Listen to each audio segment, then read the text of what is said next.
আলহামদুলিল্লাহ আলহামদুলিল্লাহ ওয়াহদা ওয়াসসালাতু আলা রাসূলিল্লাযী লা নাবিয়্যা বা'দা।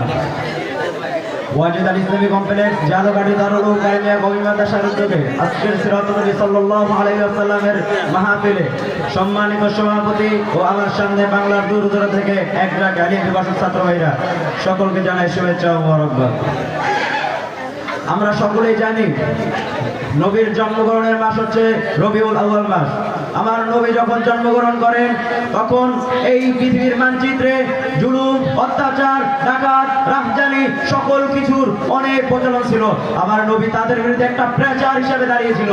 আমার নবী যখন তাইফের ময়দানে ওই খ্রিস্টান, ওই ইহুদিদের মাঝখানে আমার নবী যখন ইসলামের দাওয়াত নিয়ে গেছিল, তারা আমার নবীকে রক্তাক্ত করেছে, তারা আহত করেছে। তখন একজনে বলল, হে নবী, আপনি তাদের জন্য বরদোয়া করুন। আমার নবী বলছেন, ওমা আরসালনাকা ইল্লা রাহমাতাল লিল আলামিন, আমি তাদের জন্য বরদোয়া নয়, আমি তাদের জন্য রহমত স্বরূপ হিসেবে দুনিয়ায় প্রেরণ করেছি।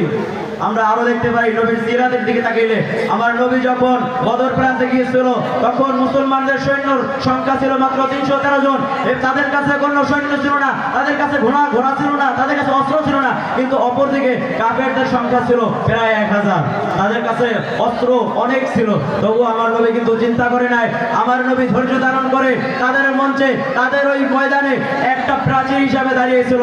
তারা কিন্তু কখনো ভয় পায় না, চিন্তাও করে নাই। কিন্তু আজকে আমাদের সংখ্যা কম, আজকে আমাদের হকের সংখ্যা কম, হকের পন্থীর লোক কম, কিন্তু আজকে আমরা ধৈর্য হারিয়ে যাইতেছি। আমাদের মধ্যে নবীর সিরাত নাই। নবীর সিরাতকে আমাদের মধ্যে ঢুকাতে হবে, ভালো মতন ভিজাইতে হবে, তারপর আমরা নবীর সিরাতের দিকে তাকাই না। আমরা চাইলে নবীর সিরাতকে বাদ দিতে চাই, আমার খ্রিস্টানের দিকে প্রচলন যায়। আমরা ছাত্র মানুষ হয়ে তারপর আমরা খ্রিস্টানের প্রচলন ধরি। আমরা দেখতে পারি দুনিয়ায় অনেক প্রকার বিদআত রয়েছে, আমাদের সংখ্যা কম, তারপরও আমরা যেন নবীর সিরাতে নিজের জীবনকে রঙিত করে বাস্তবায়ন করার তৌফিক দান করুক। আমি নাসরুল মিনাল্লাহি ওয়া ফাতহুল করিম ওয়া বাশিরুল মুমিনিন।